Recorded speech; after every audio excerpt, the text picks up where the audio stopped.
Hi guys, ഒരുങ്ങി റെഡിയായി ഞാൻ അല്ലിക്കുട്ടിയെ കാണാൻ പോവാണ്. അല്ലിമോള് ആരാണെന്ന് ചോദിച്ചാൽ എൻ്റെ ചേച്ചിയുടെ ബേബിയാണ്, കുഞ്ഞു ബേബി. ഇന്നലെ ജനിച്ചിട്ടേ ഉള്ളൂ.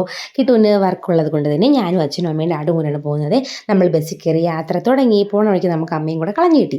അങ്ങനെ നമ്മളെല്ലാവരും കൂടെയാണ് പോകുന്നത്. അമ്മയും അച്ഛനും ഉള്ളതുകൊണ്ട് തന്നെ ഡാഡുവിൻ്റെ കാര്യം നോക്കി എനിക്ക് ടെൻഷൻ അടിക്കേണ്ട ആവശ്യമില്ല. ഞാൻ ഫ്രീ ആയിട്ട് പാട്ടൊക്കെ കേട്ടാണ് പോകുന്നത്.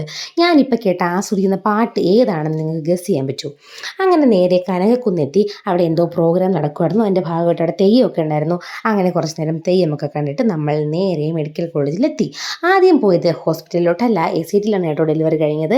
നമ്മൾ നേരെ പോയത് ഒന്ന് കോഫി കുടിക്കാൻ വേണ്ടിയിട്ടാണ്. ഭയങ്കര ക്ഷീണം യാത്ര ചെയ്തപ്പോൾ. അവിടെ നിന്ന് ഒരു പഴംപൊരിയും ഒരു കോഫിയൊക്കെ കഴിച്ചിട്ട് നമ്മൾ നേരെ എസിറ്റിലോട്ട് പോയി കുഞ്ഞുവാവയൊക്കെ കണ്ടു സന്തോഷമായിട്ട് തിരിച്ചു വന്നു. ഇനി നിങ്ങൾ കാണാൻ പോകുന്നത് നമ്മുടെ ട്രിവാൻഡ്രം മെഡിക്കൽ കോളേജ് ബസ് സ്റ്റാൻഡിൻ്റെ ദൃശ്യങ്ങളാണ്. എന്താ അല്ലേ വൃത്തി! ശുചിത്വ കേരളമൊന്നും മാലിന്യമുക്ത കേരളമൊന്നൊക്കെ സ്വയം പ്രഖ്യാപനം മാത്രമേ ഉള്ളൂ. ഇത് കണ്ടപ്പോൾ മനസ്സിലായി. ബസ്സിലൊക്കെ വരുന്ന എന്തുമാത്രം രോഗികളുണ്ടാവും അല്ലേ?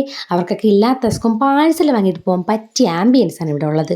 ഇനിയിപ്പോൾ ഏതൊക്കെ ഗവൺമെൻറ് എത്രയൊക്കെ പ്രാവശ്യം മാറി മാറി വന്നു എന്ന് പറഞ്ഞാലും ഇവിടെ ഇങ്ങനെയാണല്ലേ? ഇത് കേരളമാണ്, ഇവിടെ ഇങ്ങനെയാണ്. പിന്നെ നമ്മുടെ മന്ത്രിമാരൊന്നും നമ്മുടെ ഗവൺമെൻറ് ഹോസ്പിറ്റലിൽ കാണിക്കാറില്ലല്ലോ. പിന്നെ അവർക്ക് സാധാരണക്കാരെ പോലെ ബസ് സ്റ്റാൻഡിൽ വന്ന് യാത്ര ചെയ്യേണ്ട ആവശ്യമില്ല. എന്താ അല്ലേ? എന്തൊക്കെ പറഞ്ഞാലും കേരളം ഒന്നാമതാണെന്നാണ് ഒരു വൈപ്പ്.